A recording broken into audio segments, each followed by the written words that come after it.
지금 귀 기울여 들어야 할 뉴스 플레이리스트. 오늘 제목은 12년 뒤 저는 죽습니다입니다. 오늘은 한 여성의 기억에서 까맣게 지워진 7분에 대한 이야기를 해보려고 합니다.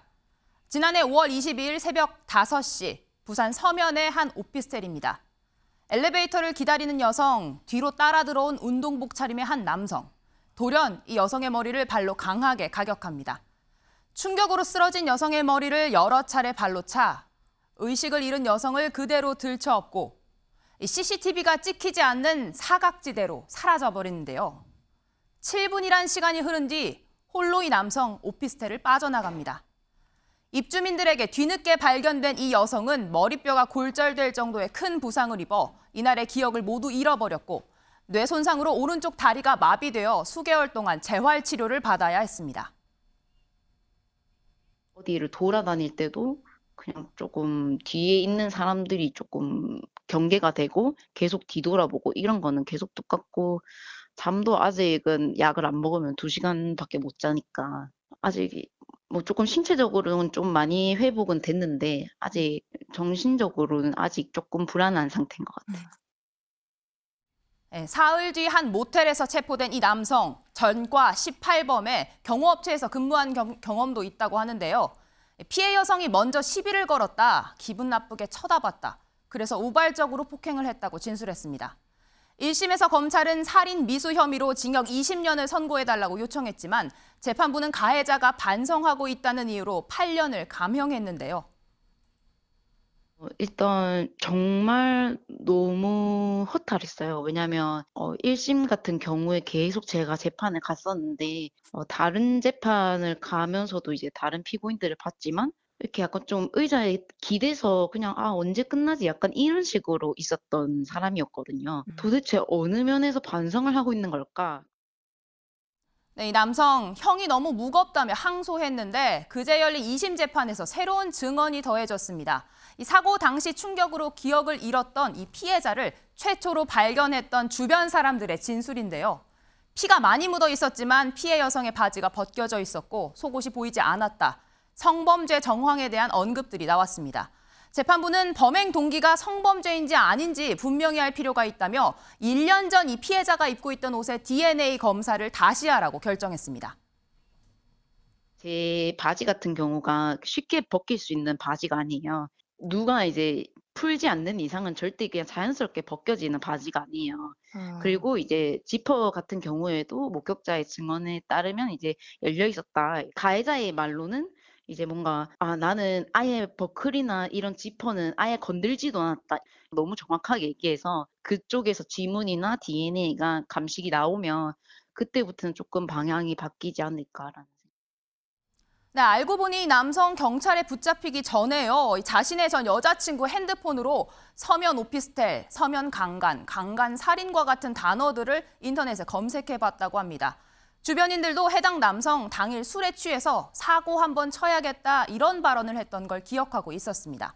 CCTV에는 이 가해 남성이 피해 여성의 뒤를 10여 분간 집요하게 뒤따르고 있는 모습도 담겨 있었는데요. 이 살인죄의 경우 범행 동기가 굉장히 중요한데 묻지마 폭행이 아닌 성범죄가 목적이었다면 형은 더 무거워집니다. 그런데 이 남성 정말 반성하고 있는 게 맞을까요? 항소 이유서에는 잘못은 했지만 살인 미수까지 된 이유를 모르겠다며 형이 적게 선고된 다른 사건 판결문 160개를 첨부했습니다. 출소하면 피해자를 찾아가 보복하겠다는 말도 서슴지 않고 있습니다. 이게 원래는 그냥 한 사건이다라고 생각을 하고 사실 뭐 이게 제 사건이라는 느낌이 안 들더라고요. 그냥 빨리 이거를 해결해 나가야지 이렇게 생각을 했었는데 뭔가 그 얘기를 듣고 이제 보복을 하겠다. 나가면 배로 때려 죽이겠다. 이렇게 얘기를 하니까 그때부터 이게 진짜 내 생명이 달린 일이구나. 그냥 이게 내 진짜 사건이구나. 내가 지금 겪고 있는 거구나. 그때부터 이제 현실감이 들고 조금 무섭더라고요.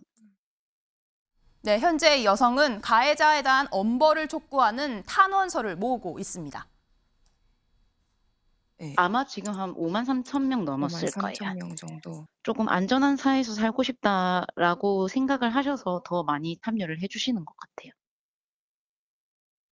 네, 최다민 변호사님, 피해자가 가장 원하는 게 공소장 변경입니다. 이 검찰은 살인미수죄만 적용을 했는데 바뀔 가능성 얼마나 있다고 보시나요? 일단 말씀하신 것처럼 관련되어서 목격자들 같은 경우에 지금 성범죄와 관련된 정황이 있다라고 진술을 하고 있어서 그러면 이 살인미수와 같은 경우에는 동기가 중요한데요. 사실은 살인미수뿐만이 아니라 살인미수가 가장 높습니다. 살인죄이기 때문에. 근데 이 성범죄와 관련된 것들도 같이 가면은 경합범으로 갈 수 있는 상황이라 지금 동기가 중요할 것 같고요. 여기서 지금 보신다고 한다면은 지금 의사들도 성폭행 가능성이 있다라는 소견을 내고 있다라고 해요. 이런 것들을 봤을 때에는 아마 살인 미수만 적용되어서 피해자는 안타까울 수 있을지 몰라도 살인 미수가 가장 높은 형이기 때문에 여기에 더해서 성범죄까지도 가능하지 않을까라는 예상이 됩니다. 네, 지금 말씀을 조금 더 드리면 제가 이 사건을 조금 부산지검 관계자하고 알고 있어서 말씀을 드리는데 여기서 지금 피해자의 그 옷에 전신적 DNA 검사를 요청했는 건 검찰이 요청을 했는 겁니다. 검찰이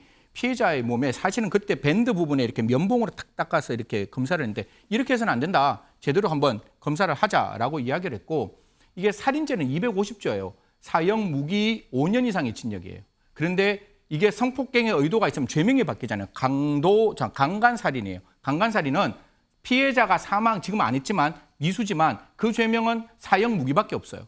그러니까 이게 미수로 가더라도 죄명이 바뀌면 형량이 더 충분히 올라갈 수 있으니까요.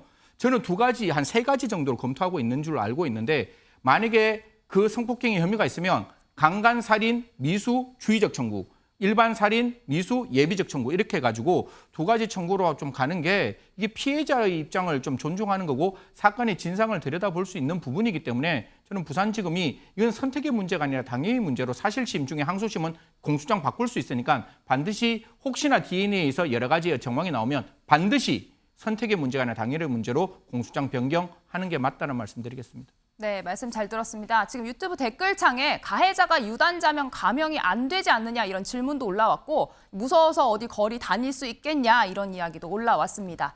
제가 준비한 코너 여기까지입니다.